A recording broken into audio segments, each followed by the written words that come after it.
Wow! Onion dosa. My choice is always onion dosa. Vegetable dosa. It's my choice. Podi dosa. My choice is podi dosa. Wow! Masala dosa.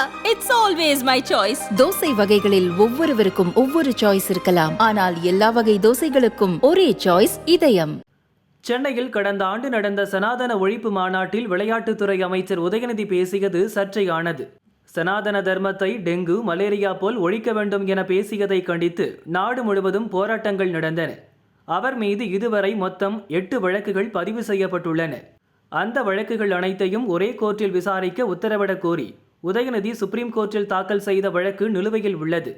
கர்நாடகாவைச் சேர்ந்த பரமேஷ் என்பவர் MP MLAக்கள் மீதான வழக்குகளை விசாரிக்கும் பெங்களூரு சிறப்பு கோர்ட்டில் உதயநிதிக்கு எதிராக வழக்கு தொடர்ந்தார். இந்த வழக்கு விசாரணைக்கு ஆஜராகும்படி உதயநிதிக்கு 2 முறை நோட்டீஸ் அனுப்பியும் அவர் ஆஜராகவில்லை. 3வது முறையாக இன்று ஆஜராகும்படி அவருக்கு மீண்டும் நோட்டீஸ் அனுப்பப்பட்டது.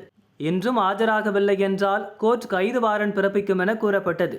இந்த நிலையில் பெங்களூரு சிறப்பு கோர்ட் நீதிபதி சரவணா முன்பு அமைச்சர் உதயநிதி இன்று ஆஜரானார். அப்போது உதயநிதிக்கு ஜாமீன் கேட்டும் வழக்கில் நேரில் ஆஜராவதிலிருந்து விலக்களிக்க கோரியும் திமுக மூத்த வக்கீல் வில்சன் மனு செய்தார். அதை ஏற்றுக்கொண்ட நீதிபதி சரவணா 1 லட்சம் ரூபாய் பிணையுடன் உதயநிதிக்கு நிபந்தனை ஜாமீன் வழங்கினார்.